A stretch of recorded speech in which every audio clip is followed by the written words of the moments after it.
Today I will start graphical representation of linear motion.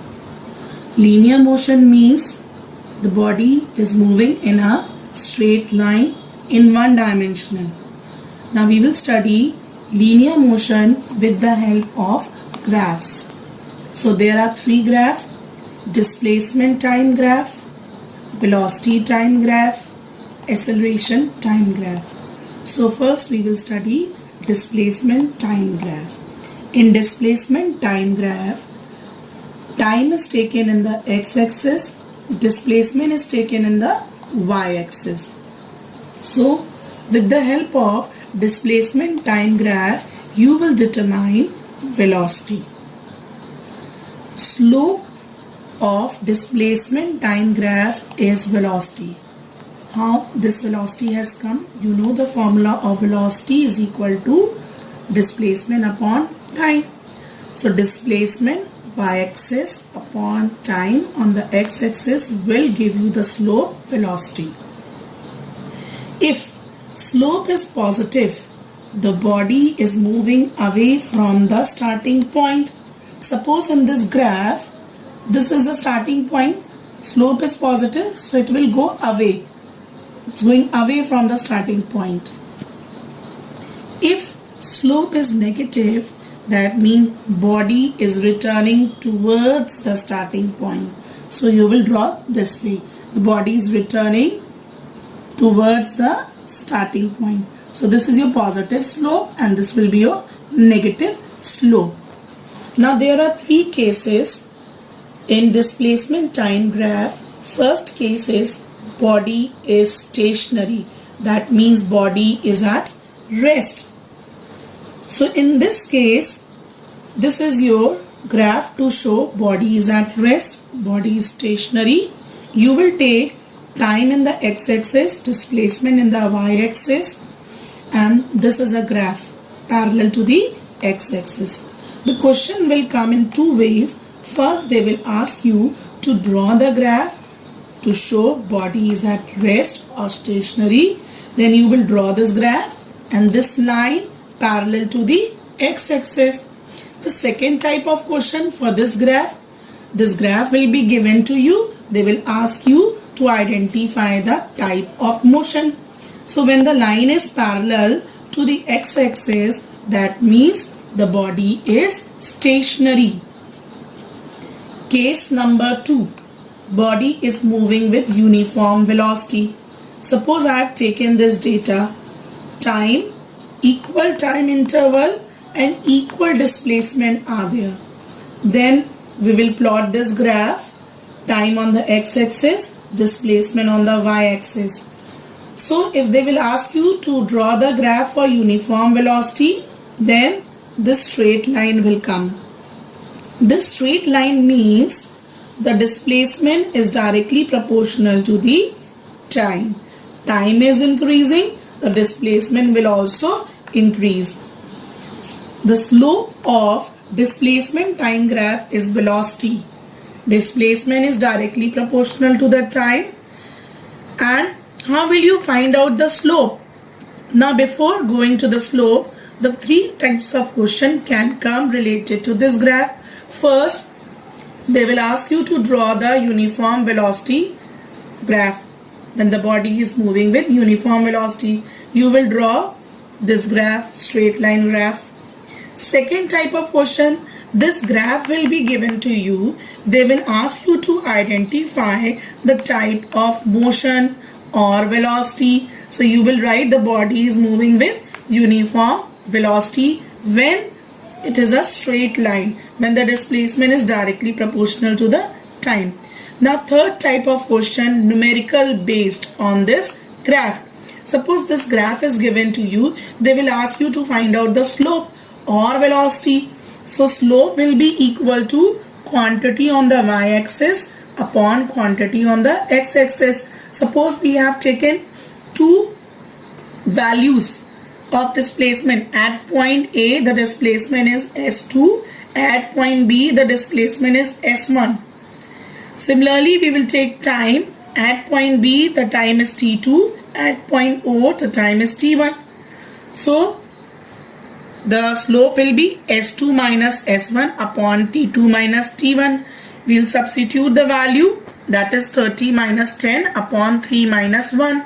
So 20 by 2 means 10 meter per second. The slope will come out to be 10 meter per second, and this is the velocity of this graph. So this is the way you will solve the numericals related to uniform velocity displacement time graph. If the slope is larger, means more inclined straight line, then the velocity will be larger. Suppose, let's take this question. This is a graph given to you of displacement time, and these are the two lines B and A. So which one is more inclined?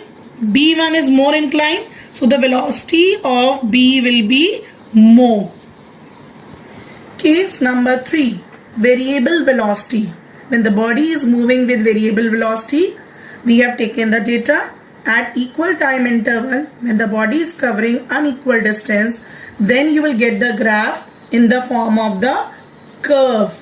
So if the question comes to draw the graph to show variable velocity, then you will draw a curve. Or second type of question, if this curve is given to you in displacement time graph, they will ask you the type of motion. You will write down body is moving with variable velocity. Third type of question related to this displacement time graph or variable velocity, to find out the velocity or slope of this curve. So what you will do, at any point P, you will draw a tangent. See, this is your tangent. Then perpendicular and the base. So at point A, the displacement is S2. At point B, the displacement is S1. So this is your time T1 at C. This is the time T2 at B. Slope is equal to quantity on the y-axis upon quantity on the x-axis. Y-axis is displacement, that is S2 minus S1 upon time T2 minus T1. S2 is 50, S1 is 10. 50 minus 10 upon T2 minus T1, that is 4 minus 3. It will come after calculation. 50 minus 10 is 40 and 4 minus 3 is 1. 40 upon 1 is 40 meter per second. So this is a velocity at any instant in case of the variable velocity through displacement time graph. We will study now second type of graph, velocity time graph. Velocity is a vector quantity. Now in velocity time graph, you will take time in the x-axis, velocity in the y-axis. If you plot the graph and slope of velocity time graph is coming positive, that means body is moving in certain direction away from the initial position. If the slope of velocity time graph is coming negative, that means body is in opposite direction. It is coming towards the initial position. For positive, the body will move away, and for negative, body will come towards the initial position.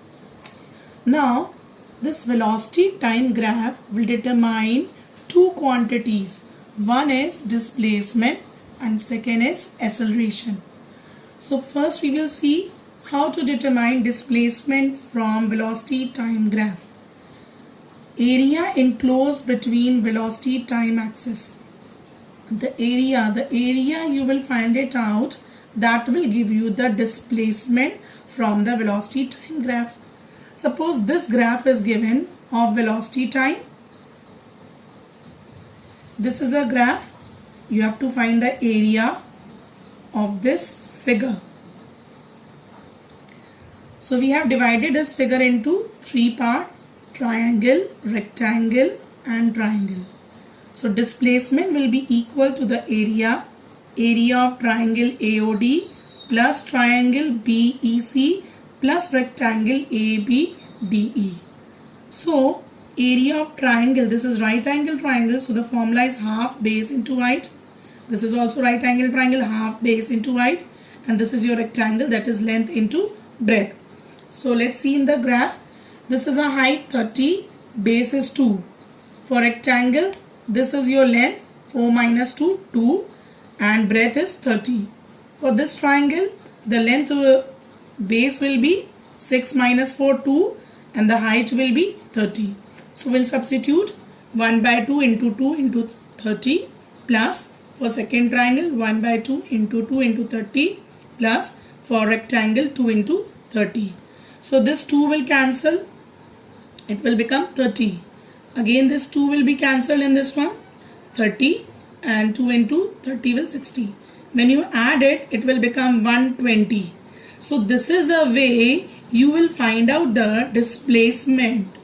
Displacement will be calculated when you find out the area.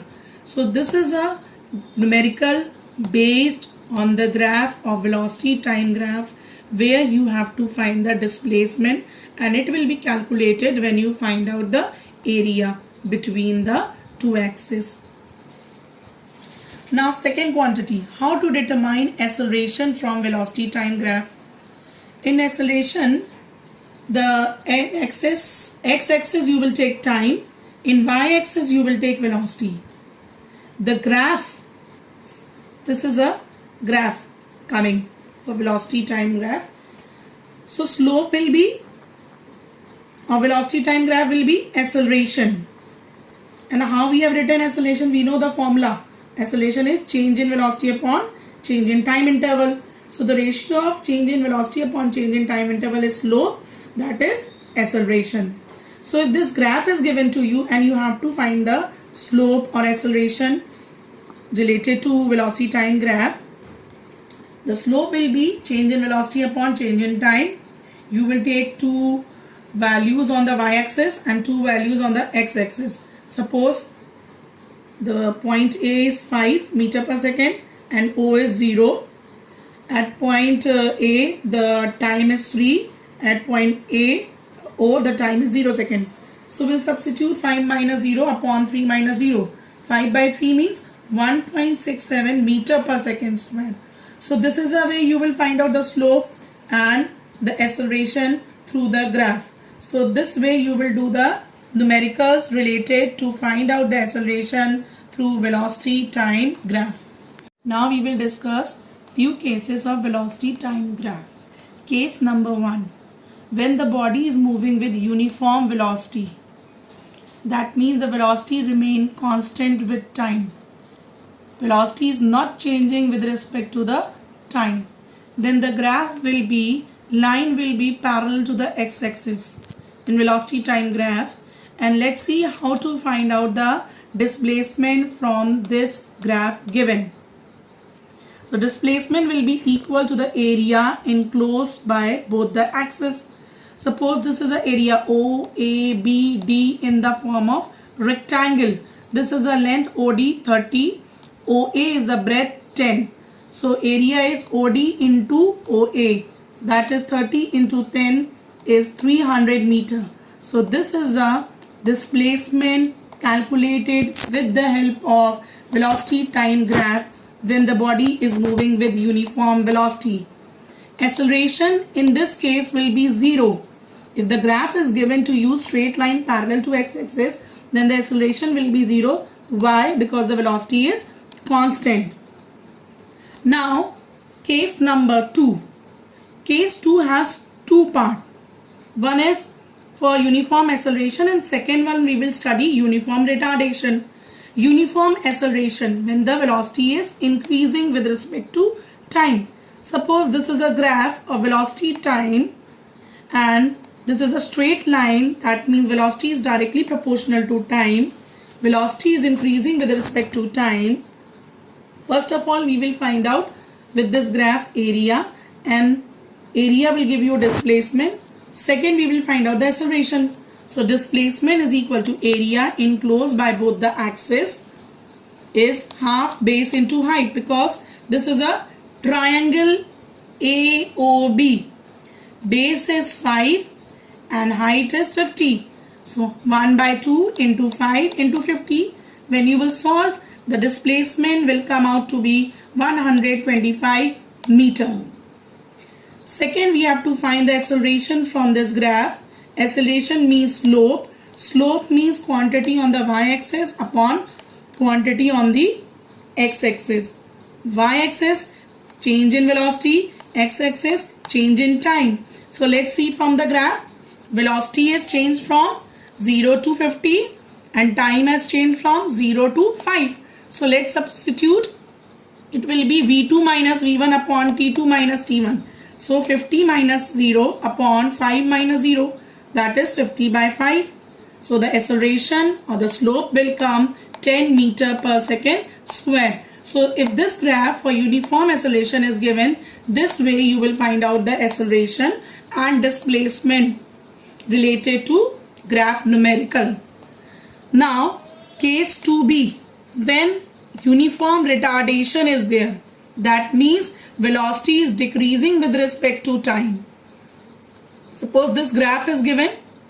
So first of all we will find out the area. Area means displacement from this graph. So displacement is equal to area. Area is in the form of right angle triangle, half base into height. So when you will solve, the displacement will come 125 meter. Now we have to find the retardation. Retardation means negative acceleration. So the slope will be negative. So quantity on the y-axis upon quantity on the x-axis. On the y-axis, change in velocity, x-axis, change in time. So let's see from the graph. The velocity has changed from 50 to 0 and time from 0 to 5. So we'll write down v2 minus v1 upon t2 minus t1. So v2 is 0 minus 50 upon t2 is 5, 5 minus 0. So when you will solve, minus 10 meter per second square will come. This is your acceleration. So when you have to write retardation, the minus sign will not be written because the word retardation itself means negative acceleration. So the retardation is coming out to be 10 meter per second square. So this is the way you will find out retardation and displacement with the help of the graph. Case number 3. Velocity changes at any point, at any instant. Then how will you find out the displacement and distance? Suppose this graph is given. Suppose the body move first of all over here. This much line covered, then this much, and next negative axis. So in this graph you have to find displacement and distance. For displacement, this is the area enclosed by first graph line. This is an area enclosed by second one, and this is the area A3 is enclosed by third line.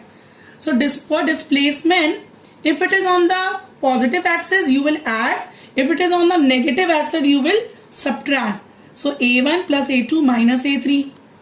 And to find out the distance, we have to just add the area A1 plus A2 plus A3. So this is a way to find out the distance and displacement at any instant the velocity changes. Now next, last graph, acceleration time graph. That means you will take in the x-axis time, in the y-axis acceleration. So from acceleration time graph, we will determine the speed. So let's see the few cases. Case number 1, when the body is stationary, that means body is not moving, body is at rest. Then you will get this graph. See, on the x-axis, when the body is stationary on the x-axis, the line will coincide. So the body is at rest and the velocity will be uniform. Acceleration will be 0 because the velocity is not changing. Case number 2, uniform acceleration means positive acceleration, means the body velocity is increasing with respect to time. Then this graph will be there on the positive x-axis, positive x and y axis. Now for case number 3, uniform retardation means negative acceleration. Then the graph will be on negative y axis. Just see the graph. This is your graph below the x-axis line, parallel to x-axis, and on the negative y-axis you will take for retardation. So these are the graph related to displacement time graph, velocity time graph, and acceleration time graph.